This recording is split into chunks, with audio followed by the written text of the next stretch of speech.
What is up, everybody? It's your boy Drew. Checking out that Drew World Order live. Doing something new tonight here, man. I'm doing the restream. Hopefully, I'm on both platforms, D Live and YouTube, so you can pick your poison tonight wherever you're trying to go. And let's try it out, man. I don't know how to see the chat now though. But let's go for it, man. Tonight I want to go into what I see happening here, man, is they're funneling different people, different information into different channels. And then I kind of started looking up stuff down that path. So let's go, man. I guess I'll just figure out how to see this chat somehow, some way. How do I do it? What's up, Christina? I see Christina in the chat. JT Benton. What's good? What's good?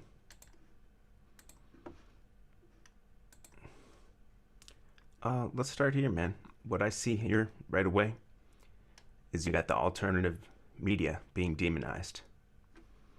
This is a story from today, and then I'll get into how this all ties in together. Google threatens to pull its search engines from Australia as the government tries to rein in tech giants. So Australia's doing something about it. There seems to be a giant campaign of coordinated across the board big tech censorship happening right now. Let's check this article out real quick. Google insists the government proposed media code would leave them no choice but to leave Australia because of the financial risk. Google has warned it could pull out of Australia if the federal government proceeds with planned media code that would force the tech giant to pay for news content. Executives from tech giants Google and Facebook have fronted a Senate committee examining a bill underpinning a proposed legislation. Google's Australian managing director Mel Silva said the current code is unworkable and the uncertainty of its impact presented a financial risk. It would give us no real choice but to stop making Google search available in Australia. Well, now, what are they called? China just banned Google outright, so you got all kinds of stuff happening with this Google worldwide, right? Independent Senator Rex Patrick pressed Ms. Silva on why the social media giant would take such a drastic step. Do you think that's the proper conduct for a large international corporation like Google, he asked. Any rational business needs to assume the impacts of any legislative change on our business, our product, and our operations, Ms. Silva said.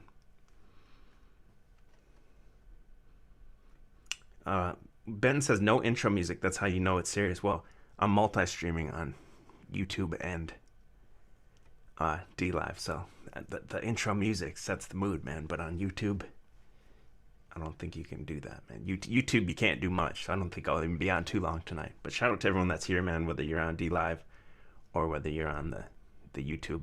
I know some of these YouTube people probably haven't found me yet, but make sure you go to the D Live. I'm sorry, that's where I've been doing my uncensored streams, the bootleg broadcasts recently. Why come here and threaten Australian people with cutting off all their search results because you haven't been able to negotiate? Greens Senator Sarah Hanson-Young asked. What we're outlining is the worst case scenario. We don't want that to be the outcome. The code as it stands sets an unprecedented precedent, an untenable precedent for us that puts our Australian operations at risk, Ms. Silva replied.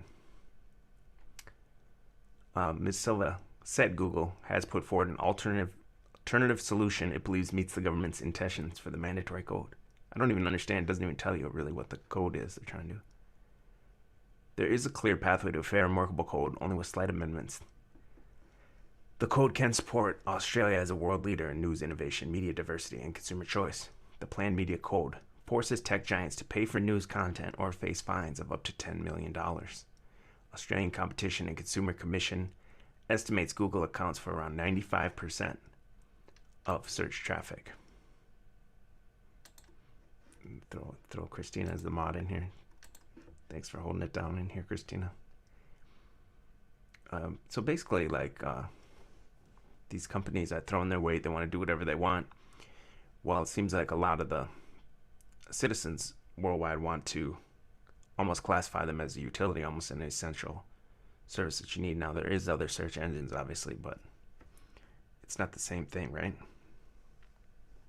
Is the auto-tune on? My bad if it is. No, it's not. Oh, it is on. My bad. I didn't realize that was on. Apologize. That's why I got two chats going. I don't know how to see them both at once, man. I got to learn this restreaming thing. Mrs. Milner, whoever this is, said the sheer volume of the deals it would have to strike and the mandatory nature of the code would make it unworkable. That's the Facebook vice president. It's saying Facebook also could withdraw news from people's feeds in Australia if the news media code went ahead. The government said it stated it would prefer Facebook and Google to negotiate commercial deals with news media companies.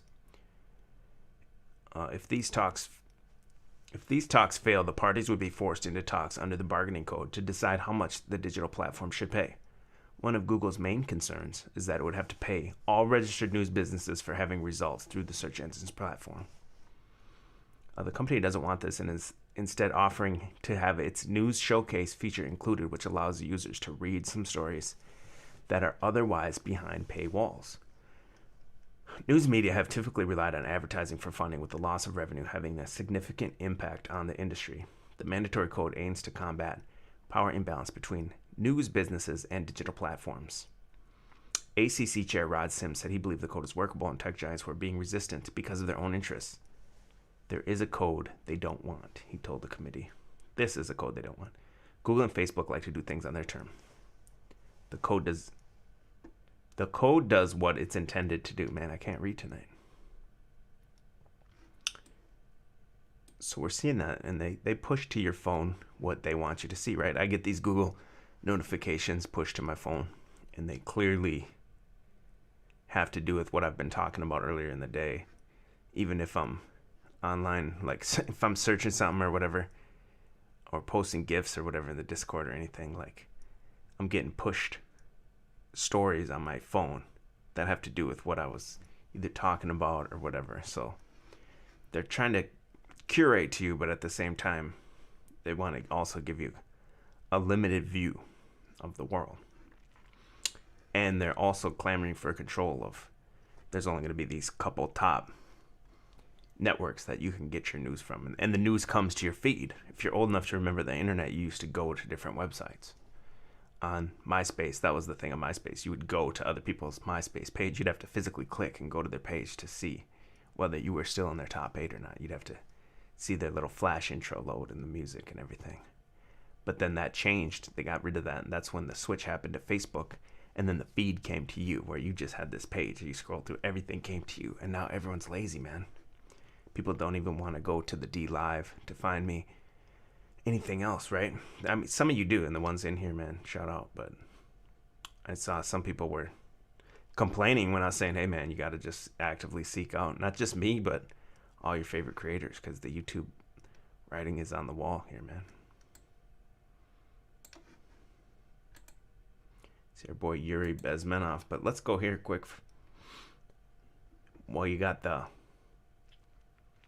alternate channels now that they're funneling everyone in. First it was Parler, right? That was kind of like a honeypot that got everyone on Parler. Pulled the plug on it. And now with YouTube, what's happening is they're sending y'all to BitChute. Everyone's got to go to BitChute now. But now look at the mainstream media stories of it.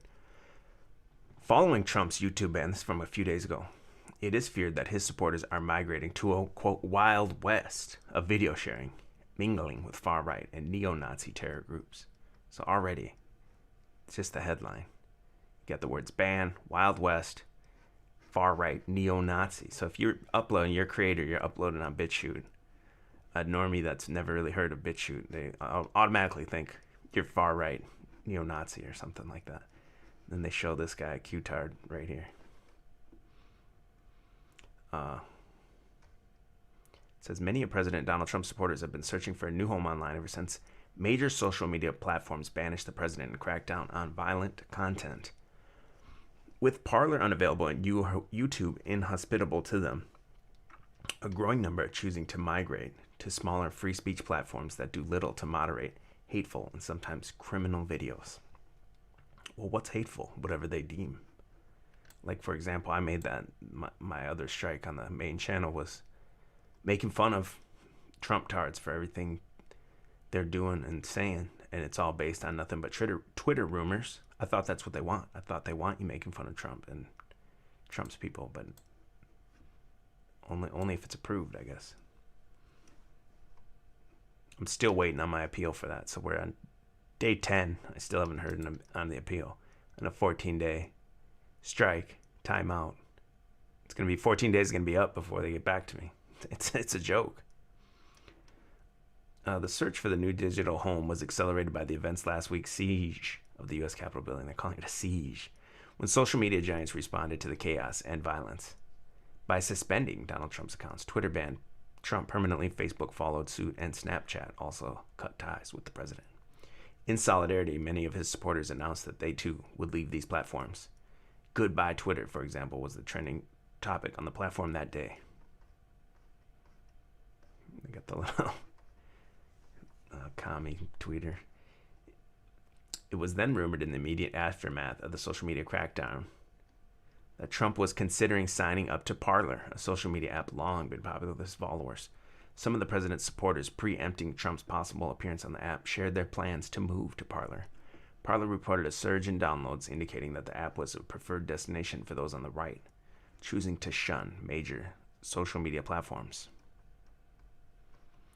Parler's growth, however, was short-lived. Amazon kicked the app off its web hosting services, forcing the site to go dark. Then YouTube, the last major platform to remove Trump, announced steps to crack down on content that might incite violence. It removed the content that violated the platform's guidelines and banned Trump from posting new videos for a minimum of a week. Trump's most ardent followers, now digitally homeless, began to look for new platforms to populate. The migration to other websites has existed for a while. We've seen a lot of content splitting off into smaller channels as a result of previous crackdowns that were happening on YouTube from early 2019. This guy's name is Dr. Andre Oboler, I don't know how to say that, CEO of the Online Hate Prevention Institute. I wonder how much that guy makes. Last week's suspensions, however, have sped up the process. The far-right's gravitation towards these platforms for now has certainly been accelerated. BitChute, a British video hosting website founded in 2017, has drawn in those suspicious of YouTube's moderation policies for over 3 years. Recently, however, it has seen a massive spike in interest. BitChute reached its peak popularity in the immediate aftermath of the attempted coup in Washington, D.C. The wording is so crazy. Google Trends shows that BitChute is currently being searched for more than at any other point in its history. The peak period was the week following January 10th, 2021, immediately following Trump's ban from Twitter and suspension from YouTube. The growth is strong and traffic has doubled this week. Now that's by design, if you ask me. There's no way they don't understand that this would happen.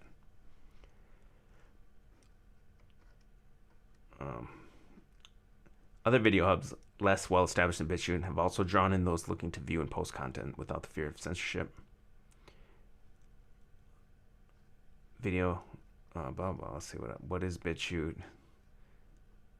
It hosts several far-right conspiracy theorists who had previously been banished from YouTube, most notably InfoWars. Alex Jones, InfoWars, infamous for promoting everything we know he talks about, has over 100,000 subscribers on YouTube. So that Alex Jones is kind of, what do you call it, the canary in the coal mine, right? They put him out there and they give him all this to feed to you, and then you follow it, and then they deplatform him simultaneously across all platforms. That shows they all work together. It's all one system behind the scenes. But that's just to show you that that's going to happen to you soon. And then it happens to Trump, and also it's going to show you that, hey, this is what we're going to do to you. Right? So make sure you follow me on BitChute if you're here on the YouTube, because I've been mostly going in on DLive lately. DLive, go to my chalkbodyonline.com. Got all my social media links here. The first thing you'd want to go down to the DLive page. On DLive here, you got the first. Pause it. you got where I'm clicking here in the middle. Let me make it a little bigger. Oops. They hold the replays there for like 3 days, right? So you click there if you want to watch the old ones. They're still there for 3 days. If you watch them on the desktop, you can speed it up. If not, then you got to wait until I set them on to BitChute. I got to manually download them and then re-upload them to BitChute. So my full library is still on BitChute, and I don't like that it's being lumped in with these articles as far right-wing or neo-Nazi, because I denounce all that stuff, you know. It's ridiculous. But yeah, make sure you follow me here, man, because it's all live uncensored live streams here on DLive. Also, when you go here, well, the one thing I want to mention about DLive too is that they marked it as anyone doing this kind of work on here is they give it what's called an X tag, and that basically means it's R-rated. It means you have political opinions.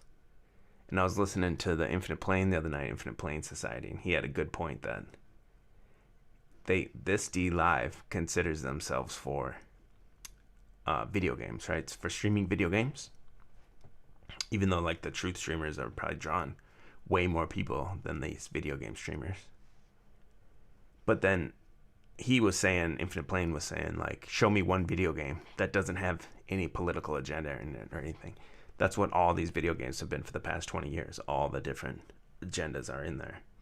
So it's okay if you can talk about it in a video game. You can show a video game that has political opinions, but you can't come on as a person and give your political opinion, because that X tag means you're demonetized. They have this little lemon system where you can make donations, so you can't get their little lemon, their little token or whatever it is to do it. So all these people that are doing this work, not just me, man. If you guys can, I know it's tight, but make sure you, if whatever little bit you can to help your favorite creators. Again, not just me, but because now this work is being considered, it's information segregation. That's what's happening. We're being segregated to different parts of the internet. They're saying your work isn't worthy. It costs money for the equipment. It costs money for the what do you call it? The internet in your house and everything like that. There's cost to it, and I'll keep doing it. You know what I'm saying? But even if everyone just gave a small donation to their favorite creators, because everyone's in the same boat right now and everyone's going through this. And another way that I'd rather sell you a shirt, to be honest. If you click that top tab. Got the merch tab there. I got some, still reworking this, man. I've been busy. Just bear with me. I'll have new stuff very, very soon. But have this these all t-shirts, hoodies, whatever. That's another way you can support this stream for me. And even if it's not me, man, even if you threw, your favorite streamer like $2-3, it goes a long way in bringing this content to you, because now we're just being basically second-class citizens on the digital internet. They called this digitally homeless on that last article. And it's going to continue, man, because here's another article from a couple days ago that was just like that one that I just read. Oh, this is from the 14th. So both these articles came out almost simultaneously. So the information's coming out, from a central authority.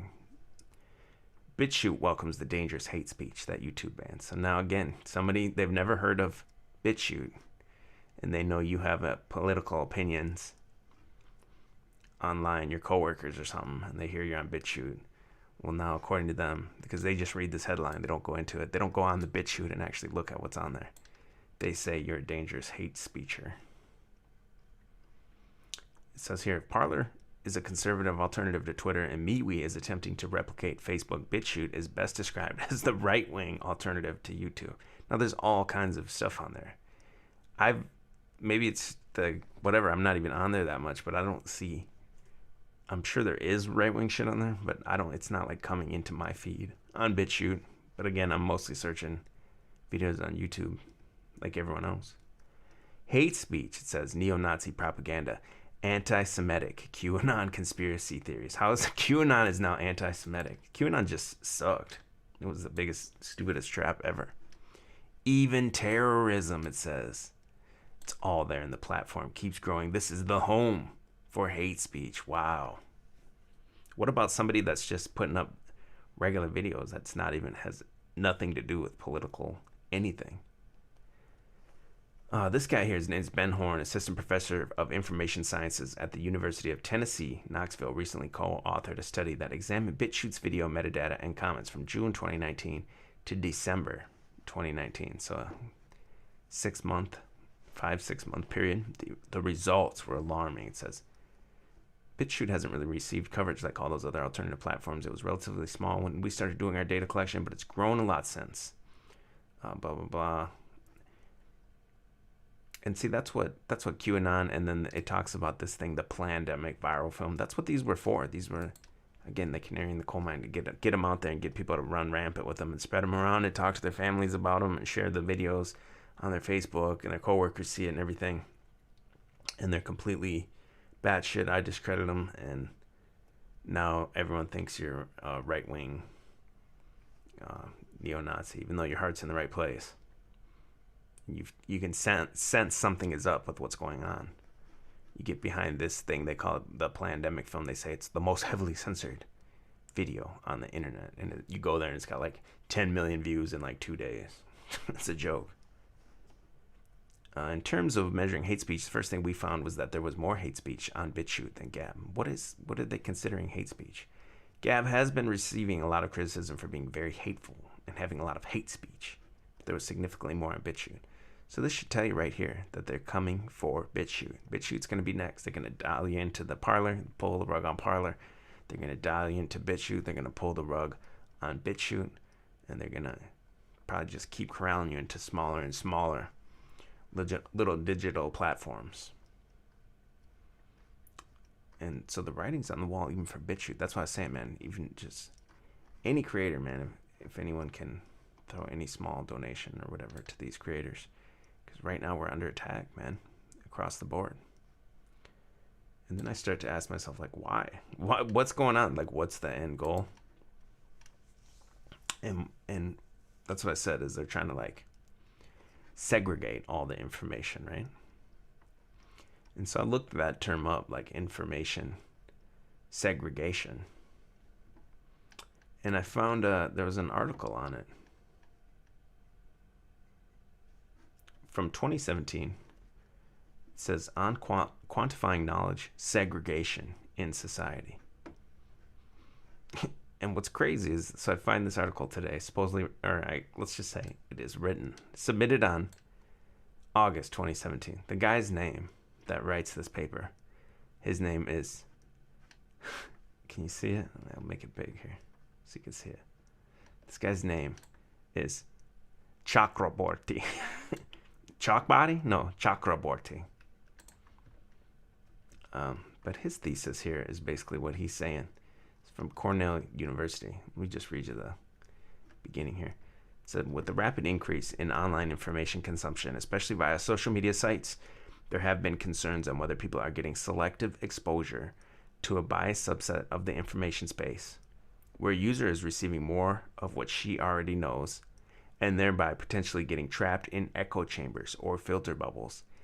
Even though such concerns are being debated for some time, it's not clear how to quantify such an echo chamber effect. In this position paper, we introduce information segregation, or informational segregation measures, which follow the long lines of work on residential segregation. We believe that information segregation nicely captures the notion of exposure to different information by different population in a society, and would help in quantifying the extent of a social media site's offering selective or diverse information to their users. So this is what I'm saying. Like, they want you fractured off. They want you in these echo chambers. There's no reason why they say this stuff, what they call so-called hate speech. You should be able to decide for yourself. You should be able to look at this person's thesis or their information, that theory or whatever they're presenting to you, and you should be able to discern for yourself whether it's right or wrong. But the government's going to take that out of your hands and do it for you, they say.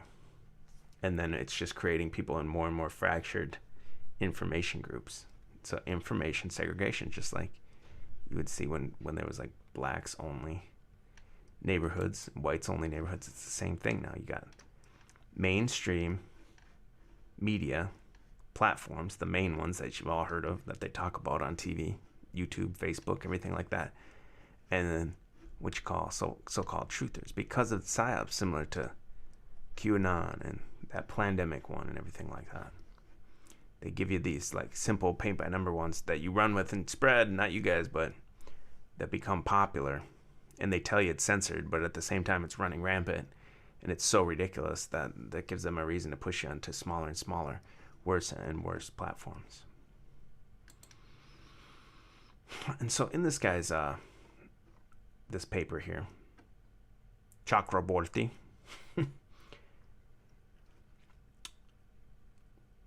he says, however, two competing theories of opinion polarization have been proposed in earlier works. One school of thought assumes that opinions are reinforced when like-minded individuals interact with each other, whereas other researchers have argued that exposure to differing views and their subsequent rejections lead to polarization. Polarization can be thought of as a measure of an ideological state of the population in a society, which is difficult to quantify in general. Also, it is not explicitly clear what constitutes the ideal notion of the depolarized state of society. In this position paper, we argue that an alternative option would be to consider the access to different types of information by members of a society. For example, within a population with multiple parties operating, it is but natural that political opinion would be fragmented. However, it is highly desirable that the entire population have access to the same information, knowledge, that they take informed decision to follow different paths. In other words, the bigger issue here is whether different groups of people are having access to similar kind of information or not, where groups may be formed based on predefined demographics. Examples include gender, race, age, and income level, or derived features. An example would be political leaning of people. So they show you these different diagrams here. It says here the yellow group gets information more evenly than the purple group. So this group of people, however they're divided, whether it's by age, political leaning, whatever their different separations are, or however they're grouped. I mean, this yellow group is they're getting the full spectrum of red and blue. So let's just call it what we would know as Democrat and Republican. So this, whatever these people are, they're viewing the whole spectrum, while these people over here are trapped only seeing the hardcore red information or the light red. They're not seeing any of the blue information. So they're not going to be able to form a correct opinion on anything because they're only seeing this one. They're stuck in this echo chamber here. So this group of people probably is going to have a more holistic worldview on everything. And here's another example they show you here on this picture. It says joint exposure between the purple group and yellow group. So the purple and yellow together is higher than the joint exposures between the purple group and the pink group.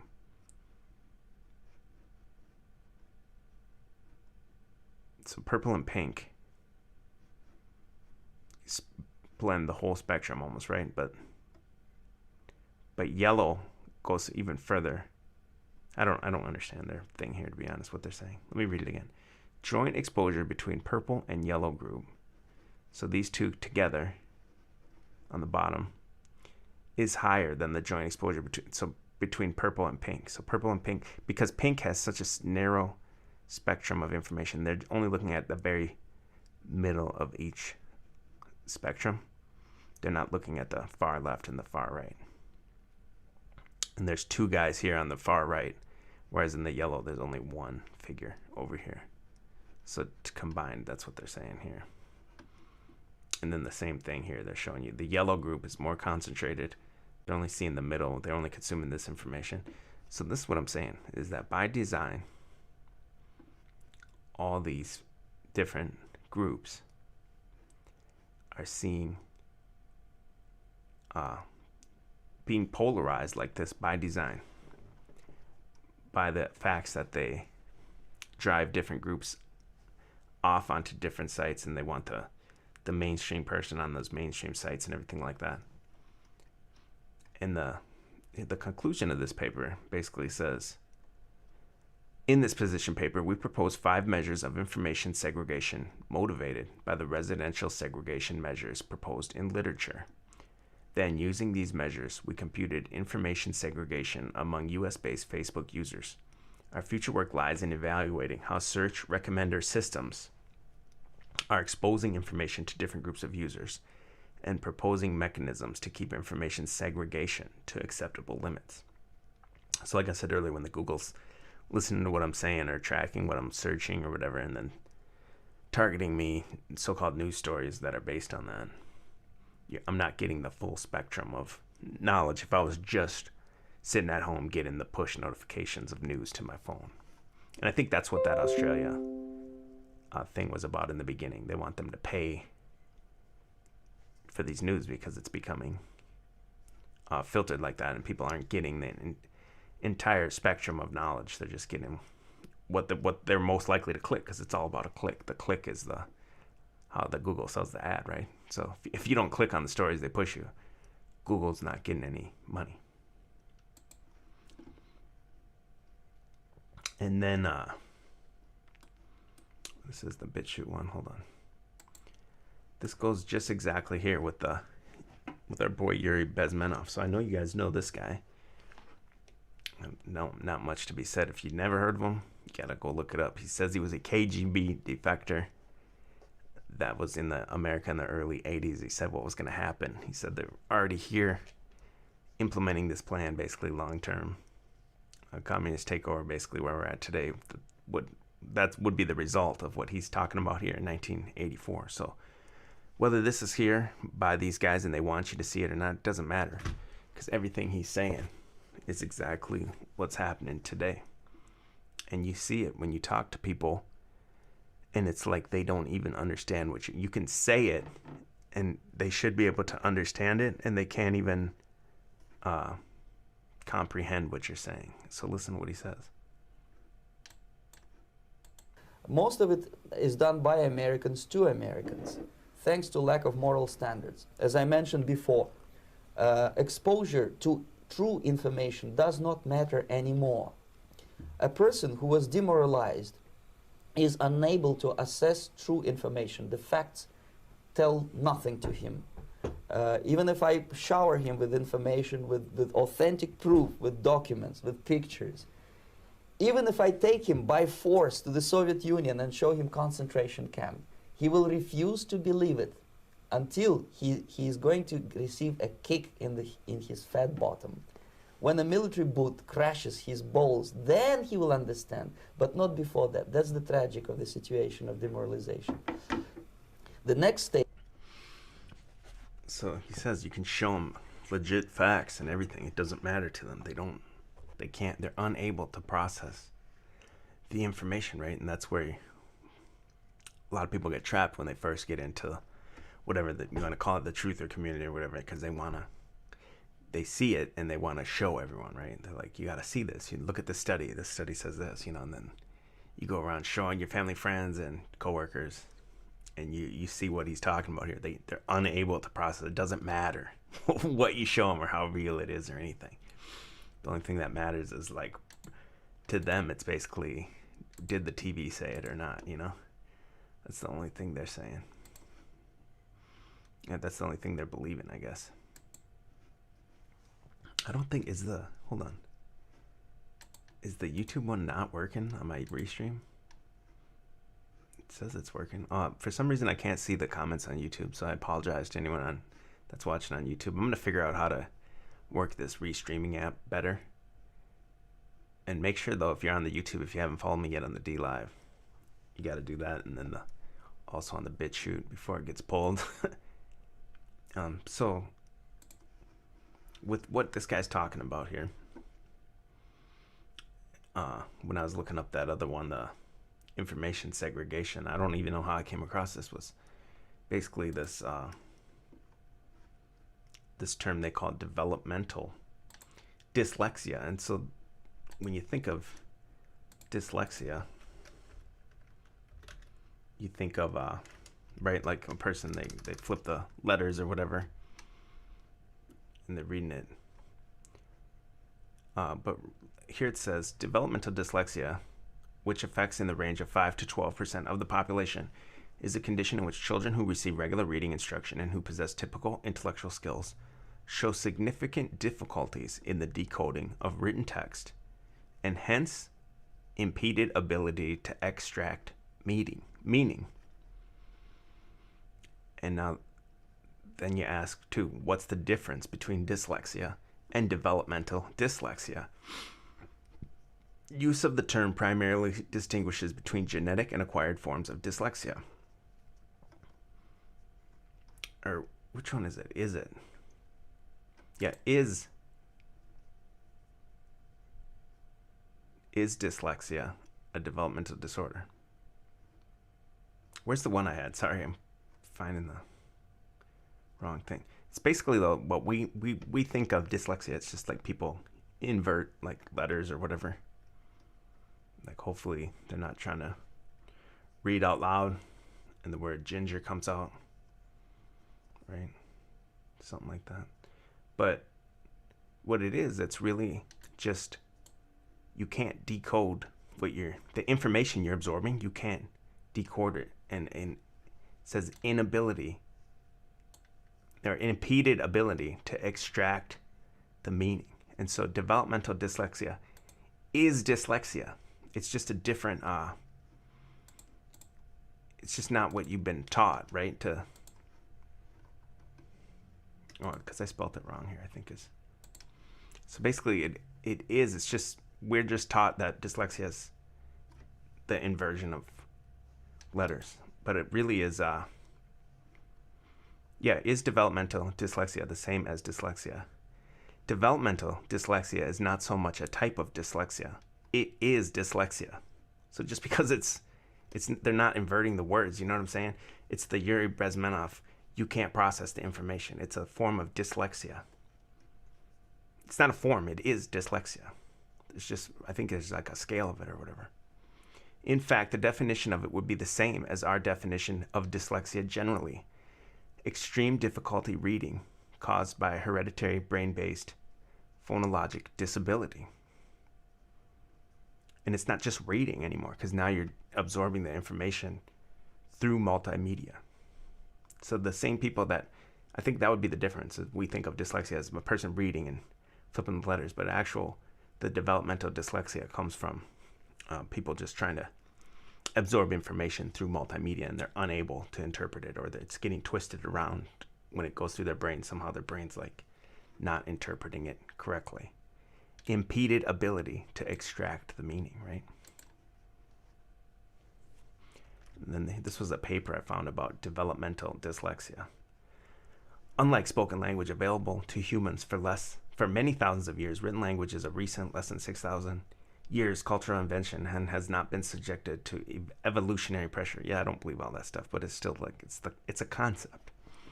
As such, existing brain regions that subvert other functions such as spoken language and object recognition are utilized for reading acquisition, which occurs over a protracted period of time with formal schooling. However, for some children, learning to read is especially difficult. Developmental dyslexia is characterized by difficulties with accurate and or fluent word recognition and by poor spelling or decoding abilities. So it's not just spelling, it's decoding abilities, their ability to process the information you're saying. These difficulties typically result from a deficit in the phonological component of language that is often unexpected in relation to other cognitive abilities and the provision of effective classroom instruction. So they're saying these people are normally like smart, in any other, and they have an education and everything like that, but they can't process the information, basically, and that's what we're seeing. It says dyslexia is the most prevalent learning disability. It affects 5 to 12% of English-speaking population. And I think they're talking about what we call the flipping of letters, because if you extrapolate this to, it just includes people that can't process the information. That's what you're seeing on a large scale, you know what I mean? And I went into it looking for other like causes of it, and there wasn't much consensus about what causes it, as far as like is it the chemicals in the food, or is it this and that? You know, is it genetic or whatever? There was stuff kind of all over the place. So I didn't really see it like one true cause, but it's probably just, to me, it's one of the main causes to me is the ability, or the by design factioning off of all this information and fracturing it onto different platforms, and then you only get you already have trouble processing the information probably normally by default. That's how they want you. And then you get stuck in the echo chamber and everything like that, right? And then you see what happens. It spirals out of control, and you get things like Q, or you get things like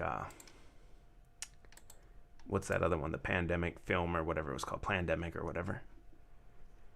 So I think that's what we're dealing with here, man. It's just obviously it's people's inability to process any kind of information correctly. And so my cure to that, I don't have a cure, but I would say, man, just make sure where you saw those little what is it called, those little graphs that had the people they're seeing the left and the right spectrum. You got to take in as much information as you can and try to debunk it all. And that's going to be your most helpful tool, I feel like, is to try to download as much information as you can now, especially now while it's still out there. Blast through these videos, man, as fast as you can. I know a lot of people are boomers in here, and a lot of people didn't know before. You can go on YouTube, you can speed these videos up. Use that little gear icon that's on there. Start at 1.25, go to 1.5, go to 1.75. You'll be able to get through twice as much information in one day as another person that's putting in the same amount of time, or even better, you can spend half the amount of time as someone, because you shouldn't even be on these screens all day. You can spend half as much time as someone else and blast through the information and get the same amount of information that they're getting. And it'll train your brain to learn quicker too. So I feel like that's one way you can do it, is to get that full spectrum of information you have to get to make these correct information decodes or whatever, to truly understand what's happening. Not that I have all the answers or anything like that, but you just got to take in a wide variety. And then also the term, what is it? Eat the meat, spit out the bones. Even these guys that are known like gatekeepers, like Alex Jones and everything like that, there's actually like a lot of truth in what they're saying if you're able to use your discernment. But the government, by fractioning this off, they're trying to take away your discernment and give you poor discernment. So you got to learn for yourself, and the only way you can learn that is by taking in, absorbing as much information as possible, and applying it to the reality that you experience outside of your window when you go to work and everything like that, right? You got to take into account what they're seeing too. They're only seeing one limited spectrum of that information. They're most of these people that are the standardized people, they're seeing like just the mainstream information, and those are the people actually too that, since they're the majority, those are the people that you got to worry about, right? It almost becomes a consensus reality at that point, because they're operating, whether it's real or not, what the things they believe in, like space or whatever, it doesn't matter whether it's real or not. They believe it to be real, and they move their body and react, and those are the people that's real, and you're physically interacting with them in the real world, right? So whether or not their beliefs are real, the consensus reality makes it real, because their actions are what you have to react to, if that makes any sense. So I don't know, that's kind of all I got tonight. I'll show you one more thing here too that I saw tonight while we're here. But if you're on the YouTube, man, make sure you follow me on the D Live, on the BitChute. Hit up that chalkbodyonline.com. That's all my links. PayPal at the bottom. Get Chalked Up is my name on Cash App or Venmo. And even if you don't donate to me, if you could just donate to your favorite creator, because we're all going through this right now, man. That would help everyone, even if just any small donation helps. So, but check this out. When I was going through this today, I'm going through everything, right? There was this weird. Hey, you have to watch this.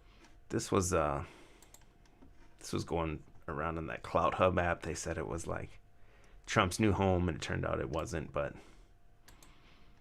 they showed like it was Bill Clinton, George Bush, and Obama all sitting around talking. And watch Obama here.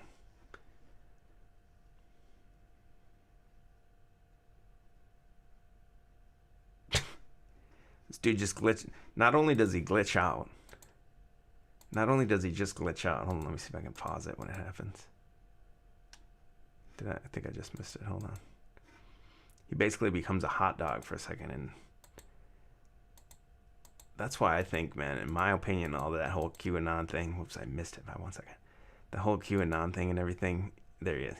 He becomes like a hot dog, dude. And they say Obama's the guy that ordered like $65,000 worth of hot dogs or whatever they say it was, and the hot dog means little boy and all that. Now I don't believe that, but I think all of this crap that you see for this QAnon, including things like this is their. They want you to see it. They want to trigger you. They know you're going to see this and be like, oh my God, it's Obama. It's a hot dog, bro. They know the connection you're making. They know the connection you know about Tom Hanks. That's why they put Tom Hanks with Joe Biden. All those pedogate people were at the Joe Biden inauguration with the Hunger Games dress and everything like that. To me, it's just a huge gaslighting operation on the people that only see that far extreme right view of that spectrum, because that's all you're going to see anyway, because you're already looking at it from that assumption. So you're working from that conclusion and working backwards. So you're going to see that no matter what. But now they're purposely putting things like this in here just to fuck with you, man. That's the only thing. That's the only explanation it can be to me. And they're going to further and further drive you onto smaller and smaller platforms and fracture it all up. I don't know why. Just to trigger you, just to gaslight you and make you go to your coworkers and everything and be like, can you believe this? And they don't see that at all. They don't even look at that information. So now you're completely discredited when you say, hey, I have some concerns about this Axe body spray thing coming out. I got a couple legitimate concerns. Well, now you're just a fucking kook, right? As you said, Trump was going to get into the last minute. And you said I was watching Obama. He's a deep fake and he turned into a hot dog live on camera. They're going to be like, what are you talking about, dude? No, I believe 100% this guy could be a deep fake. I've said his whole character might be a deep fake and everything like that. So, but right now it's just a sick game, it seems like, to them to see how far they can radicalize these people. And I don't know what the end game would be, but it's definitely fucked up. But all right, man, that's all I got tonight. I'll keep it short and sweet. I don't know when I'll be back, but look for me on that D Live most likely. And yeah, that's it, man. I appreciate everyone's time that was in here on both platforms. Sorry I didn't have the chat figured out. Next time I do a multi-stream, I'll make sure I have it all set up first so that I can interact more with the chat. There's probably some good questions and everything that I missed. So peace out, y'all. Appreciate your time.